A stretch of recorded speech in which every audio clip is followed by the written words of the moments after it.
Assalamu alaikum frères et sœurs en islam, très heureux de vous retrouver encore une fois de plus. Aujourd'hui, Inch'Allah, nous allons parler des 5 piliers de l'islam et des 6 piliers de la foi. Parce qu'il faut savoir qu'il y a une différence entre les piliers de l'islam et les piliers de la foi. Les piliers de l'islam, il y en a 5. Et le premier pilier de l'islam, qui est le pilier le plus important, c'est l'attestation de foi. Le fait d'attester qu'il n'y a de Dieu qu'Allah et que Mohammed est le messager et l'envoyé d'Allah. Et ça sous-entend beaucoup de choses. Le fait de ne pas adorer autre divinité en dehors d'Allah. Le fait de ne pas se confier à autre créature, à autre chose en dehors d'Allah. Le fait pour nous de nous tourner exclusivement vers Allah subhanahu wa ta'ala. Et le deuxième pilier de l'islam, c'est la prière. Les 5 prières canoniques que nous faisons, celles de Fajr, Soub, Zour, Asr, Maghrib et Isha. Et après les 5 prières, il y a la zakat. La zakat, qui est l'aumône légale qu'on prélève sur nos économies d'une année. Ça peut être sur l'argent, sur du bétail, sur du commerce, sur de la nourriture. Et il y a, après la zakat, comment on va appeler ça, le jeûne du mois de Ramadan, qui est le 9e mois du calendrier lunaire.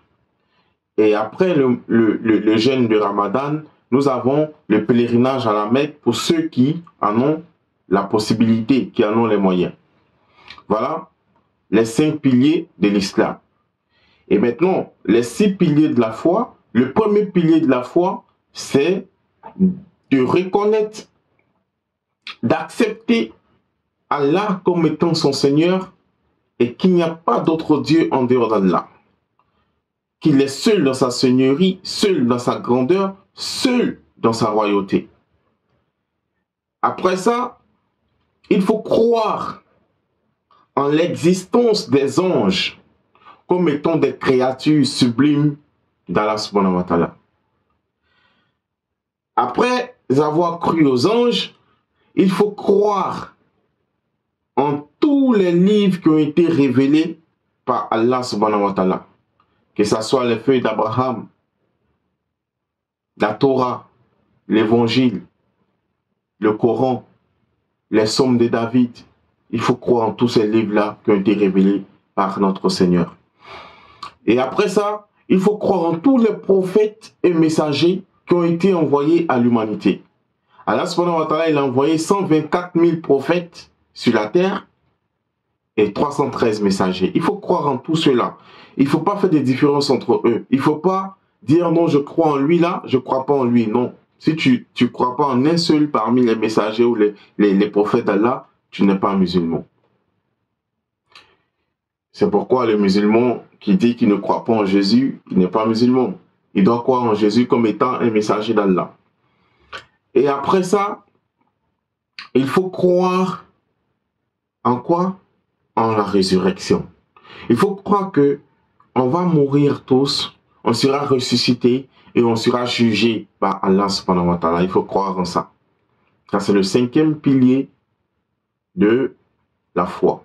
Et le 6e pilier de la foi, c'est quoi? C'est le fait de croire au destin, qu'il soit en notre faveur ou pas. Il faut croire au destin, mes frères et sœurs en islam. Voilà les 6 piliers de la foi. Si un élément venait à manquer à ces 6 piliers, alors on n'a pas encore la foi. Donc, mes frères et sœurs en islam, il faut apprendre notre religion. C'est choquant aujourd'hui de voir des gens qui connaissent tout de la vie, peut-être de Cristiano Ronaldo, de Messi, ils connaissent tout de la vie de DJ Arafat, des artistes Michael Jackson et autres, mais ils ne connaissent rien de leur religion. C'est choquant, c'est à la limite, c'est énervant. Comment on peut tout ignorer de notre religion, qui est d'une importance capitale, et connaître tout de la vie des autres? Subhanallah, mes frères en islam, on connaît les chansons des artistes par cœur, mais on ne connaît rien de notre religion. Et ça, c'est triste, c'est pas acceptable, c'est déplorable. Il faudrait qu'on change d'attitude, qu'on apprenne notre religion. Aujourd'hui, avec Internet, en un clic, tu découvres beaucoup de choses sur ta religion. Personne aujourd'hui ne peut dire qu'il est ignorant. Si tu es ignorant, c'est pas ta propre faute. Sinon aujourd'hui, beaucoup d'hommes de Dieu sont là, nos imams sont là, nos ustads sont là. On peut aller vers eux quand on a des questions, quand on a des préoccupations pour nous informer, pour apprendre notre religion. C'est important, mes frères et sœurs en islam. Qu'Allah subhanahu wa ta'ala nous donne la bonne compréhension, qu'il nous guide sans cesse sur le droit chemin, qu'il fasse de nous des bons musulmans, des musulmans pieux et sincères. J'ai été très heureux d'être en votre compagnie. J'espère tout simplement que ces informations vous seront utiles et que cela vous a apporté un plus, Inch'Allah, dans votre savoir. Sur ce, je vous dis assalamu alaikum et à très bientôt, Inch'Allah.